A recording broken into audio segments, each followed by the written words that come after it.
Hi, Mark Nossokoff again, this time back to talk about considerations for sustainability relative to the HPC and AI workloads.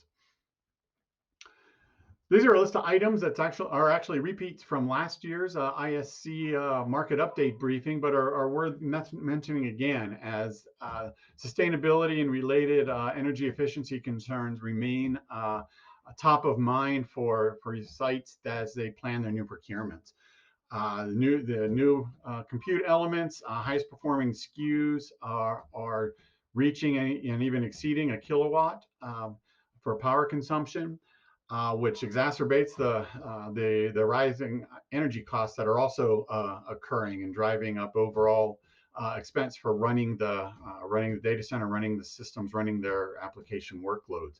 While the energy costs rise may have abated a bit and are certainly geography specific, it's still a major concern in sites managing their overall cost structures.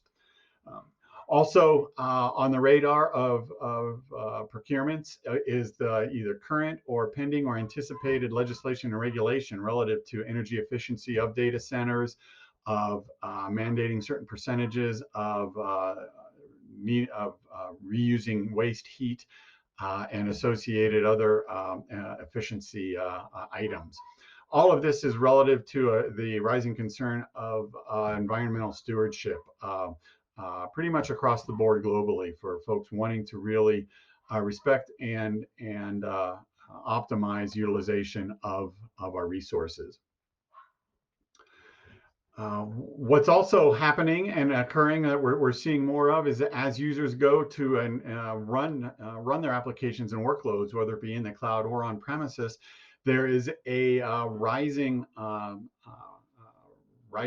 number that are balancing and even prioritizing the energy costs associated with each run against performance. Sometimes as long as the job is run in time, in the time that they require it, they're willing then to let it run a little longer than running on the most expensive or highest energy drawing type of resource in order to minimize their energy costs. So there's a pragmatism starting to occur that's enabled by the visibility provided to them by the telemetry and metrics that are being integrated into the infrastructure and systems. Zooming out a bit, looking at the broader data center level, there's what the challenges that typically exist are just being magnified by the adoption of AI resources and AI infrastructure required, both from a demand perspective and the constraints relative to the data centers themselves. Up until fairly recently, the data centers were running tens of megawatts. And today, even hundreds of megawatts are not uncommon for data centers to be being built to and provisioned for. But those are growing to and possibly even exceeding a gigawatt for the largest hyperscaler data centers. And so that leads to the question of where is the constraint for that power? Is it in the generation? In some cases, the utility is able to generate that power, but being able to transmit and distribute it is the bigger issue that has to be addressed. And in combating some of that, this notion of bring your own power is starting to emerge, where certain sites, large enough sites, are putting power generation equipment on the site to augment what's available by the utility provider.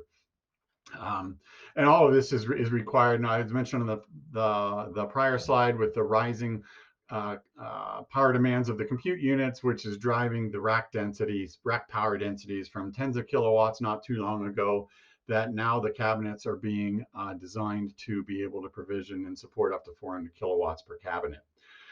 So as the users and data center managers are figuring out what they need for their data center requirements, they're doing the make, buy, retrofit what they have, or look to build new. And weighing and looking at, is the power available? Can their existing facilities support the transmission or even physical constraints of the power gauges of the power wiring in the unit, in the system, in the data center, are all major concerns. And also with the rising requirement for the liquid cooling. Are the current data centers capable of handling and supporting the current and future liquid cooling requirements? This may cause current on-prem data centers to further consider either co-locating and leveraging other investments, or moving to the cloud altogether. So what's next in sustainability? Is it sustainable? Yes. The methodologies, AI methodologies are being developed that actually are helping in addressing some of the concerns, where AI has been painted almost much more the foe, and causing all of these power and energy issues and constraints. It can also be the friend in solving and combating the issues that are being raised. And then invention is occurring. Necessity is the mother of invention. Investments are occurring both to minimize the power requirements, optimize power distribution, address cooling concerns. ARPA-E in particular has a program called Cooler Chips, and yes, if you can believe it, that is an acronym that's addressing multiple items within the this power ecosystem, if you will, to optimize energy efficiencies and bring down costs and bring down the consumption of energy. So if you have any further questions, we're continuing research along these areas and other areas relative to sustainability and energy efficiency. Feel free to reach out to us. We'd love to continue the conversation with you. Thanks, and take care.